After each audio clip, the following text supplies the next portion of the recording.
Hello and welcome back to the Rugby League Hub podcast. This week I'm joined again by Ross Williams. As ever. Hello, how are you? I'm alright, thank you very much. This week we're going to mix it up a bit more of an informal chat between the two of us. For the avid listeners, please give us a bit of feedback and say what style you prefer. But for this week we're both going to pick out 3 talking points from the world of Rugby League and discuss them. And then a new section that we'll come on to later. Yep. But would you like to kick it off with your first talking point of this week? Yeah, I think just, to be honest, I think my first talking point is simply just Saturday in general this week in Rugby League. We had 2 games going side by side, if you are privileged enough to have Sky.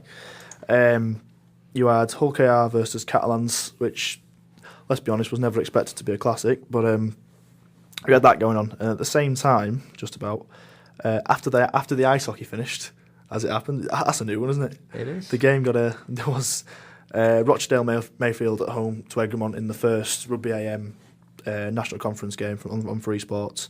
But yeah, that is a new one, by the way. Like they pushed back the kick-off by 15 minutes because of the ice hockey. Hey, that's brilliant. Winter Olympics captures a lot of people into It wasn't winter even sports. It wasn't even like NHL. It was just some. I don't even know what league it was. It was somewhere. British League. It was just some. It wasn't British. I'm pretty sure it wasn't British. Yeah, the ice hockey went to overtime, so it ended up coming on just after 5 o'clock, and went to Rugby AM, and there they were in a bog, effectively, in Rochdale Mayfield. And do you know what? I thought they did a great job. I will say, Rugby AM. I don't know if you saw much of it, but you had Alex Simmons there, James Jones Buchanan. They had Lee Breers as an analyst there as well before the game. Did about 15 minutes of build up. Really good stuff, to be honest. And the actual the visual quality, should I say, wasn't the best, but Free Sports isn't a HD channel yet. Still in the dark ages a little bit, but apparently they are putting HD in though soon. But yeah, and the game kicked off, and it was your typical amateur game. You know what I mean? It's like the conference game. Not a bad standard, to be fair, considering the conditions. A nice little entry point, I think, for that. You had some brilliant commentary brought to you by Castle's favourite son in Mick Morgan. Up there, it was typical stuff. It took him about 5 minutes to get a cat's bacon there, which is always good. So I started watching that first as it happens, and I'm listening to this, watching this game. Then it got to like 10 minutes in, and I thought, right, I'm going to check the Sky Sports coverage. And you'd expect, in terms of production quality, Sky Sports are going to run away with it. A little bit better. They're going to run away with it, aren't they, usually, you'd expect. So I'm here listening to some pretty crisp commentary on Free Sports, I thought, Flicked on channel 408 to Hull KR and Catalans, and Bill Arthur was literally phoning the commentary in on prime time Saturday night on Sky Sports. I don't know if you heard much about it or whatever. Did you see the game? I've not seen the game, but I've heard plenty about it. But yeah, like you said, you expect a lot more from, you're looking at these 2 games and really they're at different ends of the spectrum in terms of production quality at the moment. You'd hope so, yeah. But, from what I've heard, the commentary on the Sky game was awful. And there's plenty of complaints about it. And it's not what, that game was never going to be the biggest advert for the game anyway. No. But if a neutral turns on and hears that, they go, oh, well, this sounds awful, I'm not going to stick around and watch it no matter how good the game is, really. It were an absolute shamble. I don't blame the commentary team, to be fair. You can't blame them. I think they did, to be honest, a pretty good job with what they had to do. I don't know for sure. I don't know the technical side of it. I don't know what went wrong. But it's just, can you imagine this happening in the football? No. Never. It never happens, does it? Ever. Like, they must have contingency contingency plans or something. Exactly. I have never once, I don't think, watched another sporting event where I've literally, you've had to have an error, an error warning effectively in the bottom right hand corner saying we apologise for the sound quality, and it was the entire game as well. It wasn't something they could. I don't understand if it happened for the first half and they sorted it out at half time and then picked it up at the end, but it was the entire game, and it was just it was embarrassing, to be honest. It was embarrassing, and Sky should be a little bit ashamed of themselves for not sorting that out. Yeah, I think just touching on the NCL game, Egremont, I think a lot of teams in that division, they're pushing for the coverage these days. I was involved in an NCL side over the summer myself, and every game you went to, all the managers, the chairman, they all had media staff there now, on a voluntary basis. But try and get this out, try and get that out, just try and build the competition up, and them getting the free sports contract it's a big deal for them. We've mentioned it before. It's massive, and like I say, fair play to Rugby AM for pushing it, and free sports for giving it a chance. I mean, it was unfortunate. Obviously, this was meant to be the second game. The first game got chalked off for the snow. It was meant to be that away for the club you were at, and they were playing Wigan St Pat's, weren't they? And I was talking about this the other day. I saw the promo video they put out the week before featuring was it Sean O'Loughlin, obviously a St Pat's alumni, and Kevin Brown, who was that away, and it was a 30-second clip, and it was so well put together. And fair play to Rugby AM, they absolutely smashed it. I smashed it out of the park. It was a better promo for a game than I've seen on Sky for a Super League game for the last few years. It was brilliant. It was simply a matter of Sean Loughlin and Kevin Brown doing a little speech about this is where we came from, that kind of thing. Them changing out their Wigan and Warrington gear to a St Pat's and Tatooine jersey, standing with the lads at their home ground. You know what I mean? It just worked. It just absolutely worked, and it just shows how much they're really putting into this, and it's just brilliant for the NCL. Absolutely brilliant. Yeah, and I think last week we spoke about the NRL advert with the likes of James Tedesco in, and that was a really high-end produced video. Yeah.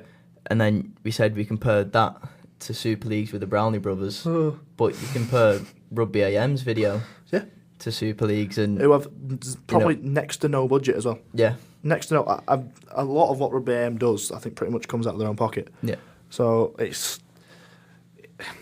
just wish Sky had just put a bit more into it. I don't think that's even asking for much, is it really? No. For the viewership which Rugby League gets, which is still relatively high. It's not. Don't get me wrong. You're not getting 1 million people watching the game, but it's still one of their highest watched TV shows. They're still going to put a game on main event if it's on. You know what I mean? Like they did Thursday night, they had the darts on, but they put the darts on after. They put Leeds and all on first. There's still value to that product, but it's just. I just really wish they put more into it, because it wouldn't take much. It really wouldn't. You've got a core audience there, like rugby league fans. It's not like football fans where they won't be that bothered about a team or they won't watch a certain game. But rugby league fans are basically, because we're not used to having so much coverage, we will pretty much watch any game that's on. Yeah, for sure. And I think stuff like commentary being a bit off. They just take us for granted. Put a bit more into that to make sure that doesn't happen. Yeah, they just take the fans for granted, and it's right. We will watch it. At the end of the day, we will watch it. But because we've been brought up with it, and we'll watch it every week, no matter what. We've got a vested interest in it. But like I say, any casual just watching that, if that is someone, there'll be someone somewhere in the UK whose first rugby league game was probably that. If they just turn it on Sky, oh, what's this? And like I say, within about 5 minutes, they've listened to that commentary. They're not watching again. They've just lost the losing audience, and it's a shambles, really. It's a shambles. Yeah, and we'll move on to a bit of a lighter note. We go to my first talking point. Yeah, it's been a bit dreary, and it's Monday morning as well. It's not good. My first talking point is Tyrone Roberts breaking the mould for Australians coming over to England mid-career. I think we've seen, with sort of James Seguiaro come over, recapture your form, go back over there. I think Tyrone Roberts, it's a big claim after just 5 rounds, but so far he's done an excellent job of doing the opposite of that, in my opinion. Tyrone Roberts is probably the most underwhelming Australian signing I've ever seen. He's right up there. Josh Perry at Saints would be right up there. Well, the fact I can barely remember him probably proves your point there. There's been some bad ones, but Roberts is just... At the moment, he's up there. He's not really had a great deal, is he? He's really not. I think, Makinson sent him near enough back home with a handoff at the weekend. Yeah. Knock on from the kick-off. And give him due, he had one move, he had put one kick in that I thought, this is his talent, coming back here. But, at the moment, he's just not cutting it for me. And a lot of Warrington's hopes were sort of pinned on him this season. Well, like I say, I think a lot of it, they were expecting a real creative kind of playmaker. And what is he? He's only 26, 27, and he's not old.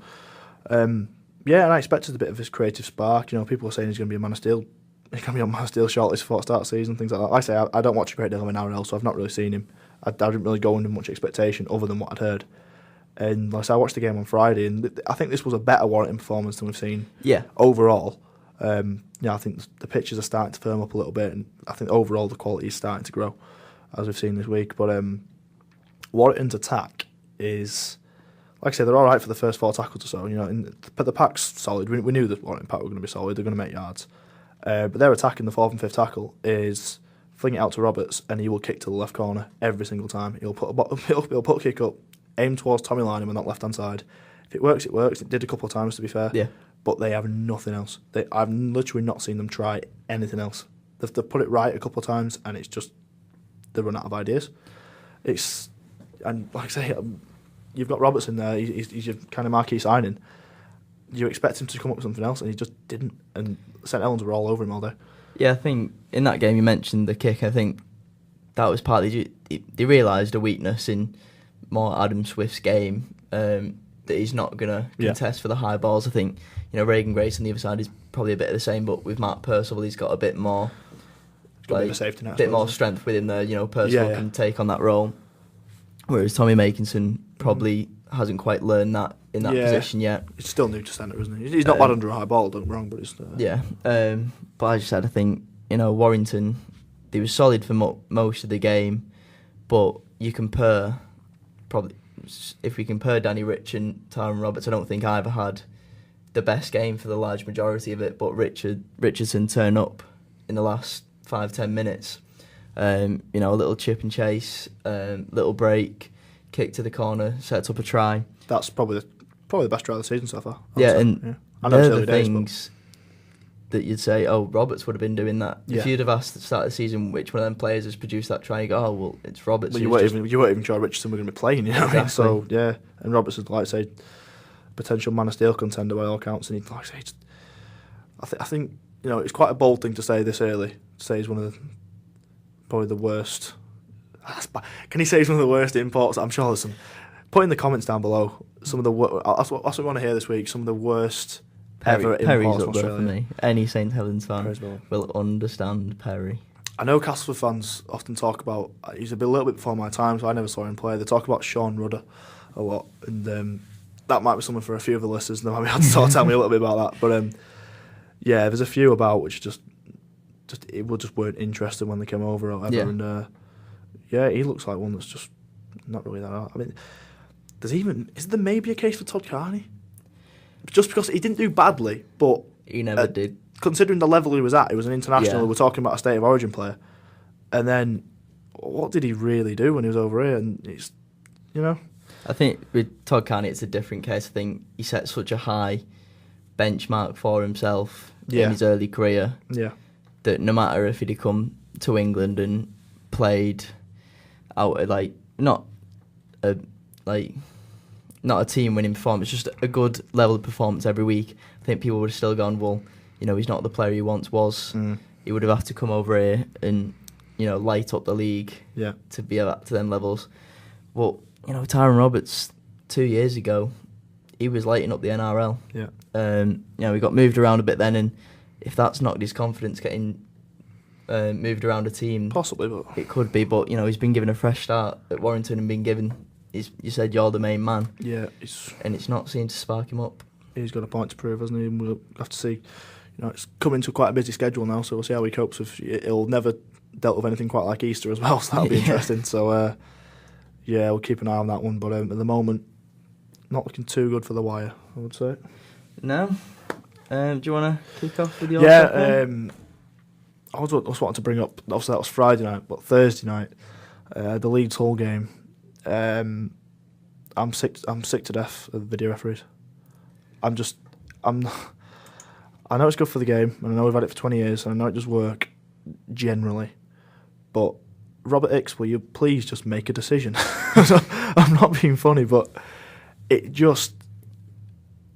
wasn't a bad game, Leeds Hull. I thought it wasn't a classic by any stretch, but it was a close game. It was kind of going down to the wire a little bit, and I thought there was marked improvement from where we've been in the last few weeks. These teams are starting to hit the straps a little bit now, and the game just got ruined as a spectacle by the video. By console, I think it must have gone 7-8 times, and it just saps the energy out of the game. Yeah, and that's my first point: the fact that we went so many times to the video ref, and The second one, and we saw a lot of people on Twitter, especially after kind of slating the video referee for giving the obstruction on that try. I can't remember who actually was supposed to score the try. I can't remember. I know it's might have been for Amo. Yeah. But regardless, they went back for an obstruction and didn't look like a great deal. Didn't look like anything. And Hull were very hard done by not to have that try given. However, you can't. Unfortunately, at this point, you cannot blame the video referee or the referee for that, because by the letter of the law, they went absolutely right, but the law is an absolute joke. Carl Ablett got a penalty for obstruction there because he made a bad defensive read. That's all it was. He made a bad defensive read. He realises he's made a bad defensive read, so he shoots out, puts his arms up, makes a big song and dance about it, and gets the penalty. And that needs to be outlawed. It needs to be outlawed, because if you watch games now, it happens all the time. I'm not just going to single out Ablett or Leeds, whatever. I'm not. It happens across the board. Teams realise they can do it, and it's a joke. You cannot. How can you be rewarded for bad defensive play? I don't know your take on that. You played. So I mean, what's your take on that? I think when it's communicated properly with the video refs, I think it happens more in Australia. They accept that there's two sides of the argument. You've got the attacking side versus the defensive side, and you've got to think, you can't just put yourself in the shoes of, that attacker's run across and took him out. Yeah. You've got to think of it, as you said, as, in defence you've still got to make up a mind of, do you hold back, do you go in? And I think, as you said, the letter of the law is very grey these days. Yeah. Around a lot of things, but obstruction's probably the biggest issue. And yeah, I think... Because also, and again, it's a slightly different issue, but on non-TV games, that try's given every single day of the week. Yeah. Which is another issue, and obviously there's not enough money in the game to kind of solve that, unless we were to get rid of video referees, but that's... As much as they're a pain, it probably is a step back, that, isn't it? So. Yeah, I think... And someone asked me this the other day, he was watching the game, and he's a football fan, mainly, and he said, I hate VAR in football. Yeah. It's rubbish. Oh, you've only had it for about 2 weeks, mate. And he said... why does it work in rugby and not football? And I was like, well, it doesn't work as well as it could do. No. But it works better. One, because we've got screens in the ground, yep, so the fans can see most of the time. Two, the referees on the TV at least can communicate to the fans watching, tell them what they're looking for exactly. Yep. And... I tried to mention a third point and say, well, sometimes it's quick, snappy, whereas in football it's 5 minutes. But then we get these decisions that they look at 6, 7, 8 times. And, I think you can Sport is a game of seconds and inches. Yeah.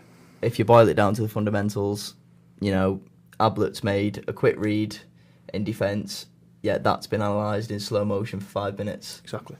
And the more and more you watch that and the more and more you look for it, the more and more you're likely to get that decision there. I think that's what boils down to it now. I think we're getting to the point where...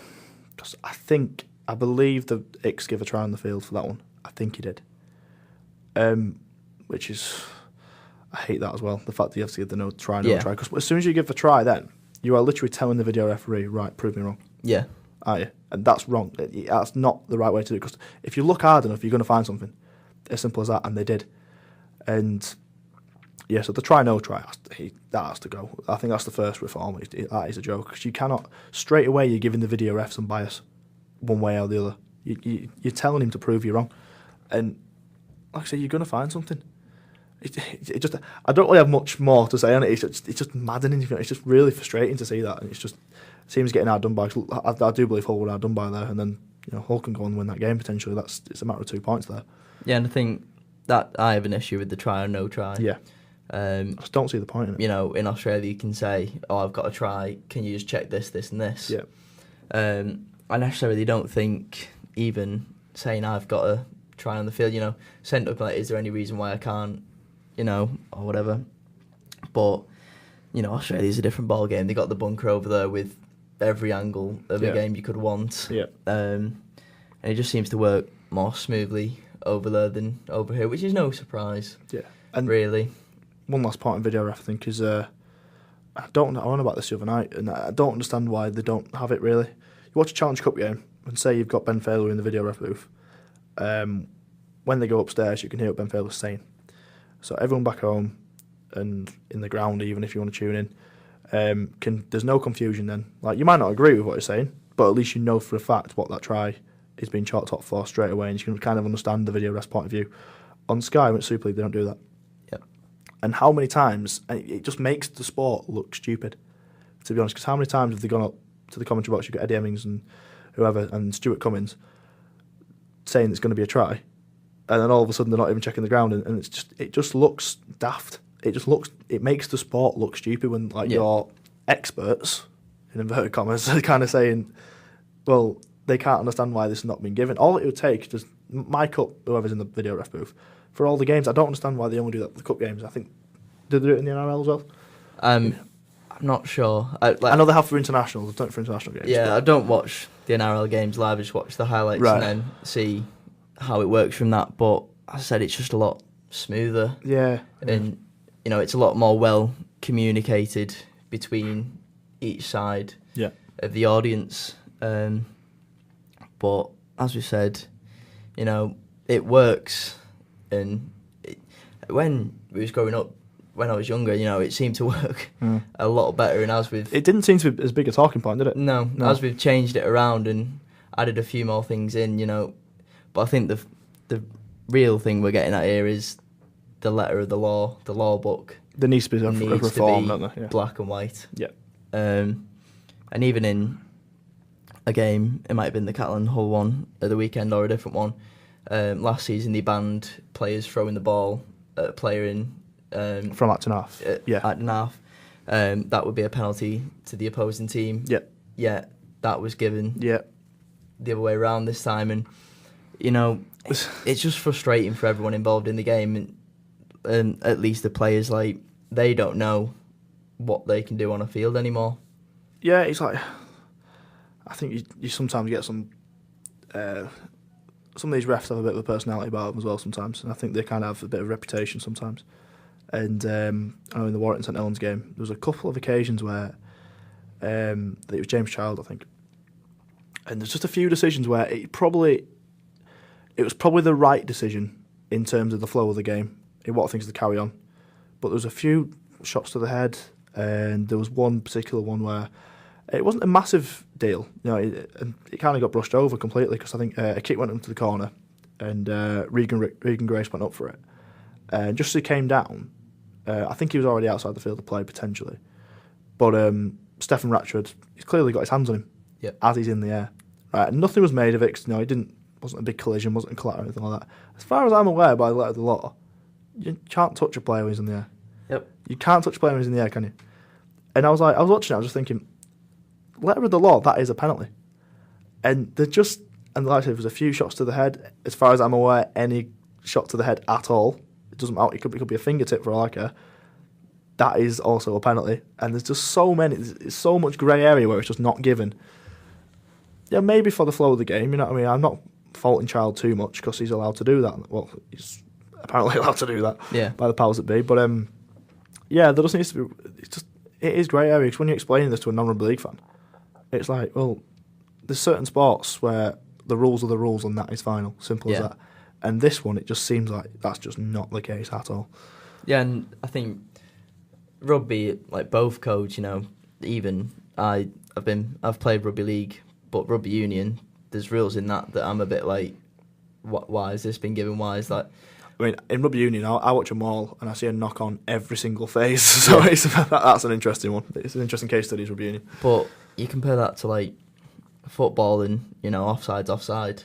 Yeah.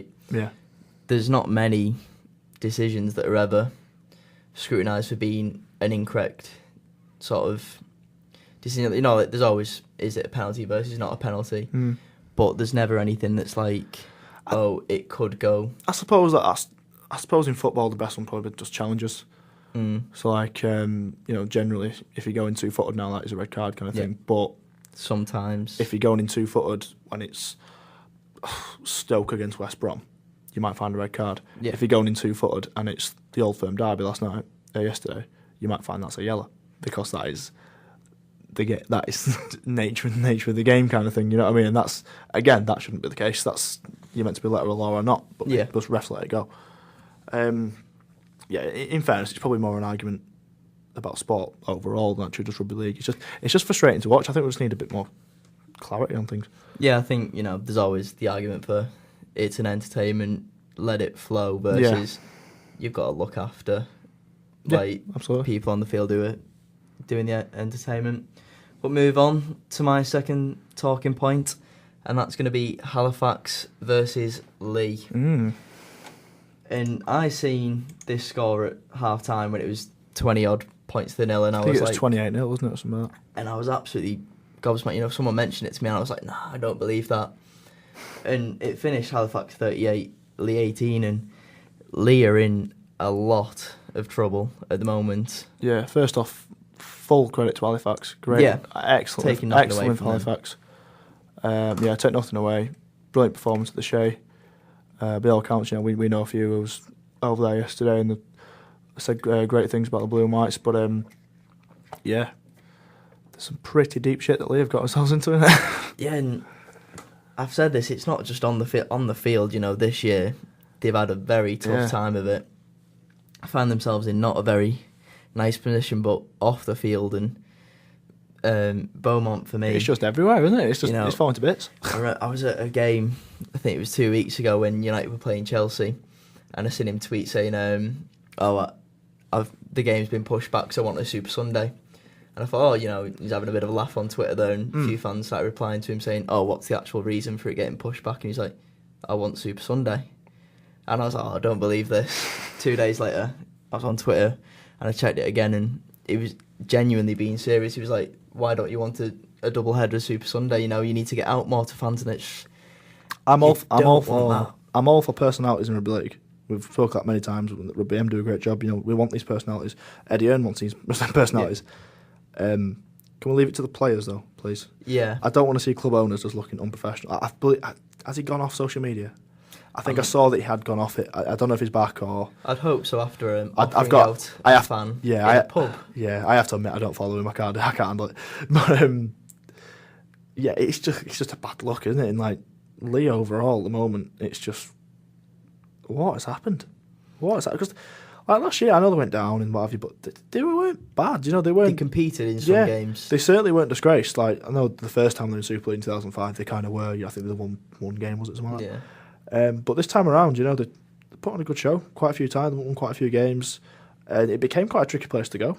Yeah, it was sort of a resolute team, on the day. Especially early doors. I think they beat Wigan, didn't they, early doors? Yeah, on the day, if you didn't turn up there, you get turned over. But now, in the space of a few months, really, they've gone down, and everyone thought, all the talk that season was, Leigh are going to be up there with the likes of Toronto to come straight back and challenge, but they're looking a long way off now, and with the competition we've spoke about throughout that league, you're starting to look past Leigh a little bit, and that's certainly not what the Leigh fans want to really deserve, really. No, it's just... the Jordan Lilly experiment may not have worked. That was the big signing last week, and that's... I think you'd want... I think if you are a Leigh fan, I think needing change, I think you'd want probably... No disrespect to Jordan Lilly, who's a good top young player, but I think you need something a little bit more than that to kind of get you excited. I think it's like a 1 month deal or something like that. Yeah. Mickey Imes come back in.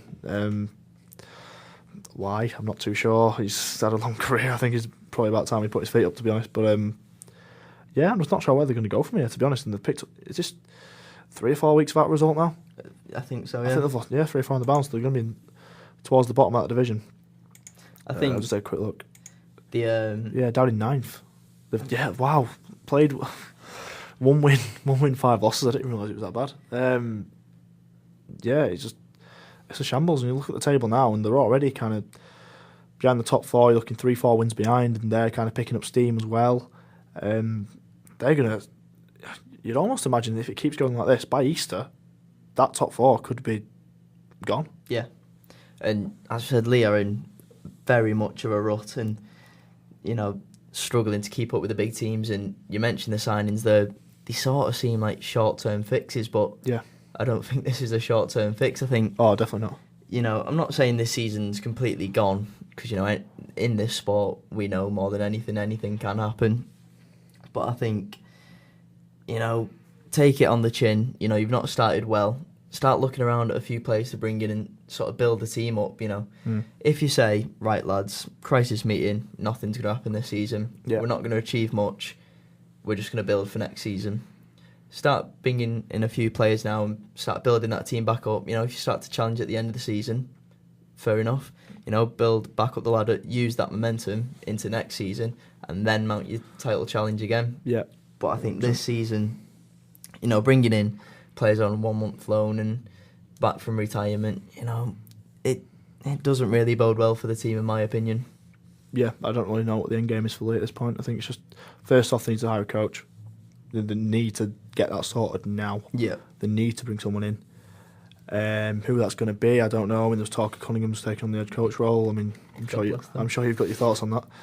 But yeah, they need to get that sorted. They need some stability at the moment because they're all over the place, absolutely all over the place, and they're going to get turned over plenty more times if they don't sort it out. To be honest. Yeah. Do you want to go on your third point? Yeah, my last one is going to win me some fans over Heath Common, I think. The hype train that is Wakefield Trinity steamed to a halt yesterday, I believe. And I've got my thoughts on it. And this is, heard a lot about Wakefield, and they had played relatively well, and there was talk that we're going to be, I've seen shouts that they're going to be a top 3, top 4 side, almost 100% straight in 4 or 5 weeks into the season. And they've gone 4 from 4, undefeated. And I'd not really considered it. I just took it at kind of face value. I've not really seen them play. I saw them play in Salford, but I'd not really seen too much of them. I just kind of took it at face value and just went, not really thought too much into it. Yep, undefeated, 4 from 4. Fair play to them. Absolutely smashing it. It could continue for a while. They could get this run. And I thought about it for a second. I was just like, who had they actually played in those 4 games? And I looked at the table, and it was the bottom 4 sides. I just do wonder, I'm not bitter, I swear. I just do wonder if the hype train maybe left the station a little bit too quickly on Wakefield Trinity. I don't know your thoughts about it. Yeah, we said last week, we touched on it, and we said, it's a test for both sides to see whether Wigan are going to big themselves back up and show that they can compete, or whether, what everyone's been saying about them being a bit weaker than the better teams in the competition is going to be true.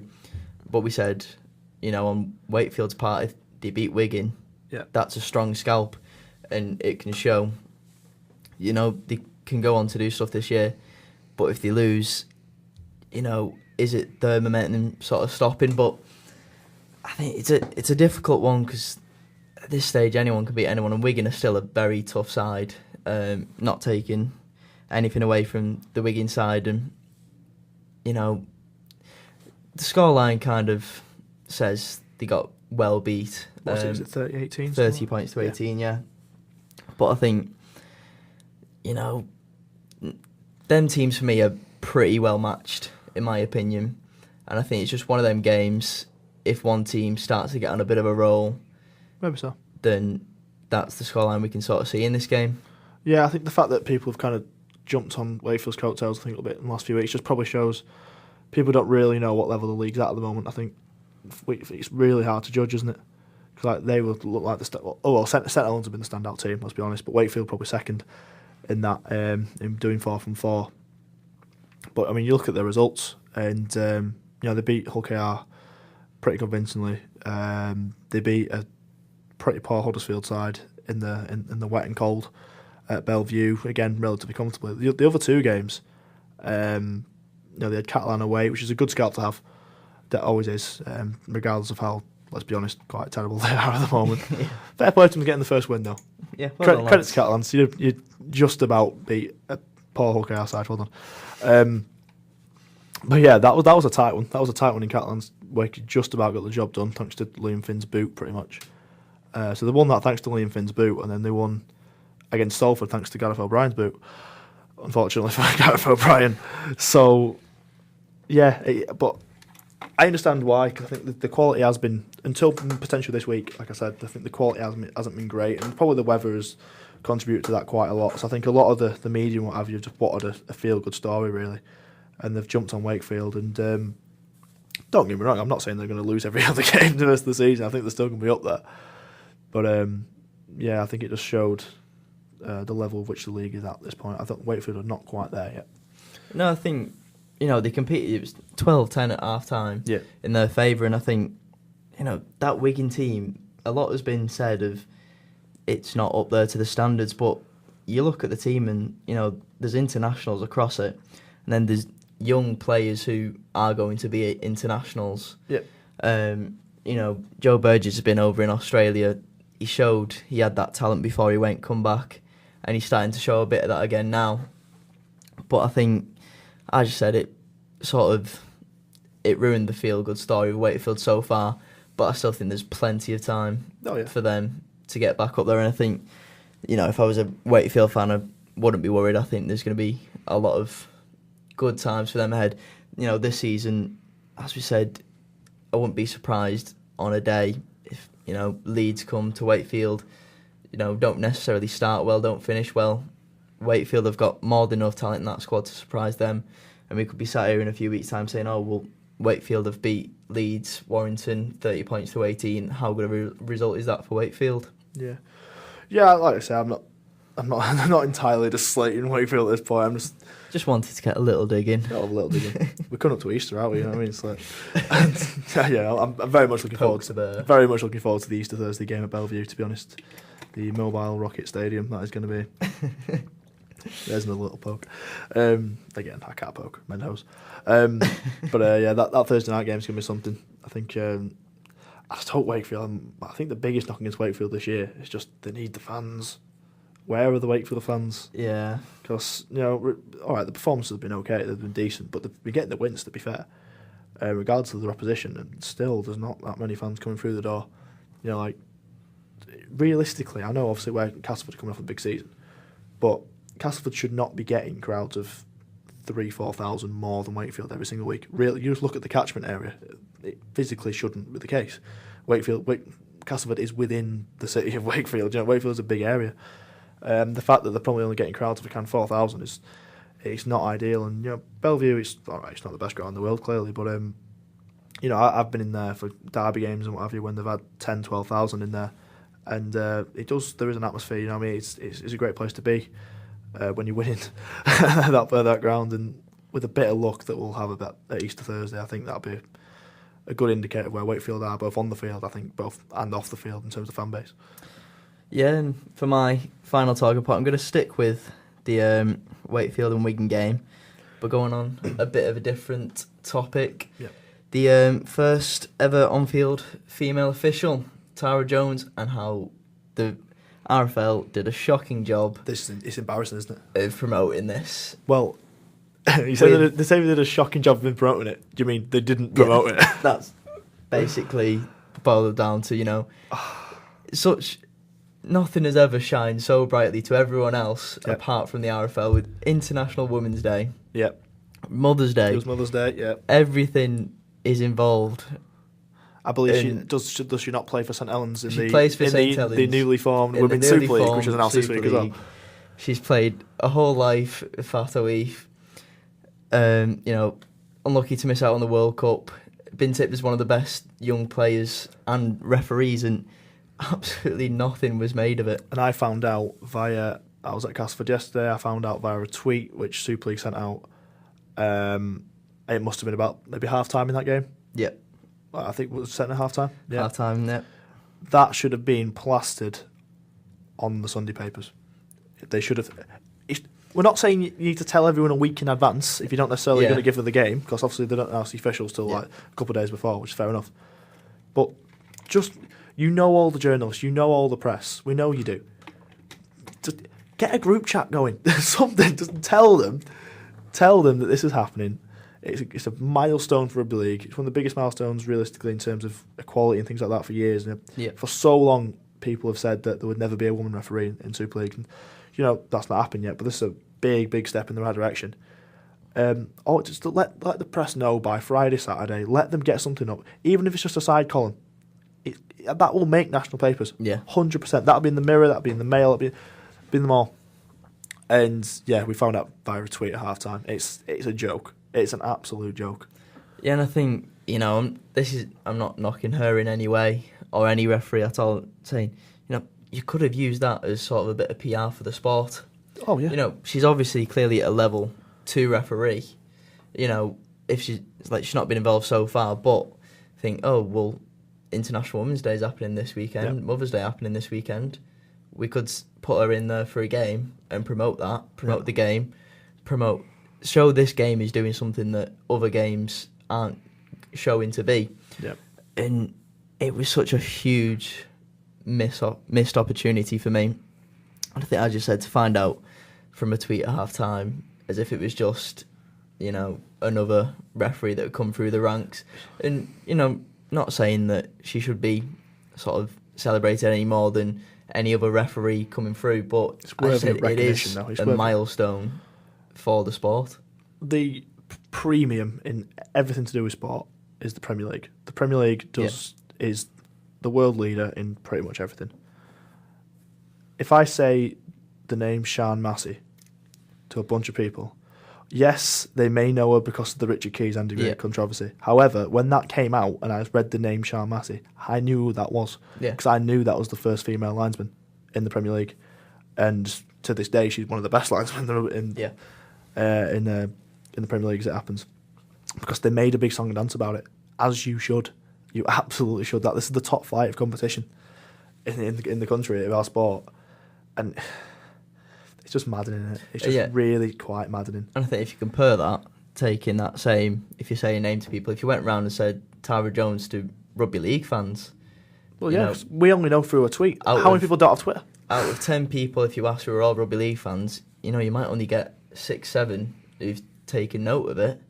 Do you reckon you'll get 6 or 7? I think you might get 2 or 3. Optimistically. I think now, realistically, how many fans are realistically going to have Twitter? Yeah. Rugby league? There's a lot. Rugby league fans, what's the average age? We're talking 40s, 50s, aren't we? How many of them realistically check the Twitter feed every day? Or check the Twitter feed during the game yesterday? Not as great. We're talking probably 10, 20%. So therefore, they've got one channel of it getting known, and that's by, you know... People still buy newspapers on a Sunday. Yeah. It's that simple. It is that simple. Just put it in somewhere, anywhere.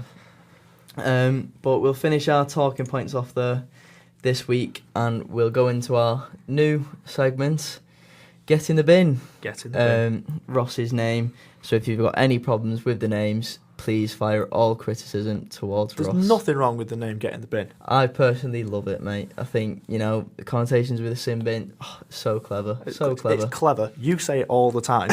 It's like one of your most used phrases when you're angry. So I thought, you know, get in the bin. It's just makes sense. Bin, it makes sense. Plus, there were 2 sin bins. There was 3 sin bins at Cash yesterday, so it was in my head. You know. So the idea absolutely pinged up like an absolute light bulb for him. There we go. Basically, Room 101.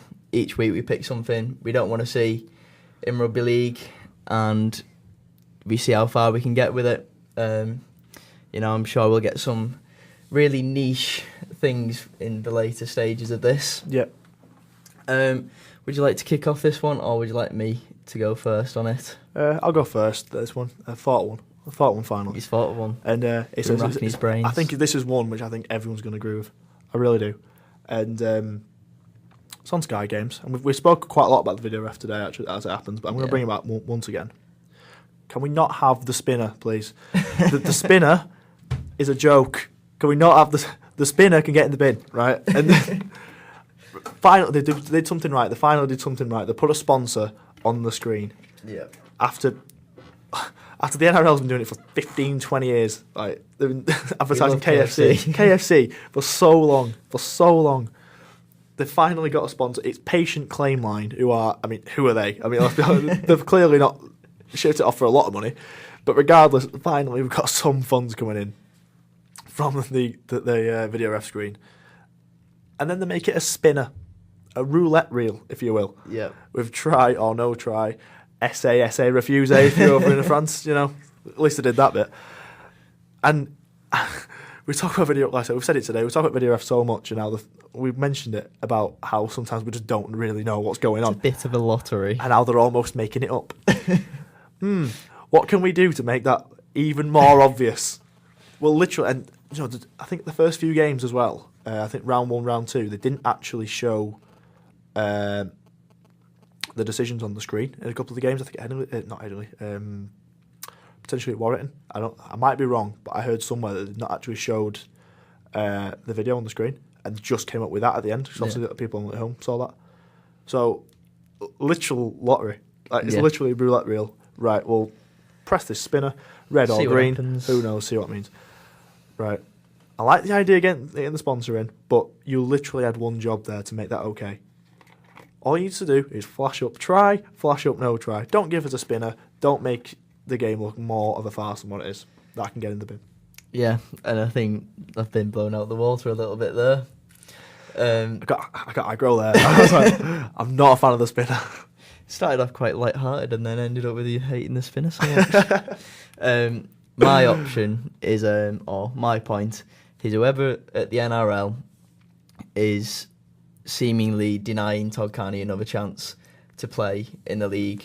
There's been a lot made recently of Matt Lodge re-signing for the Brisbane Broncos. Yep.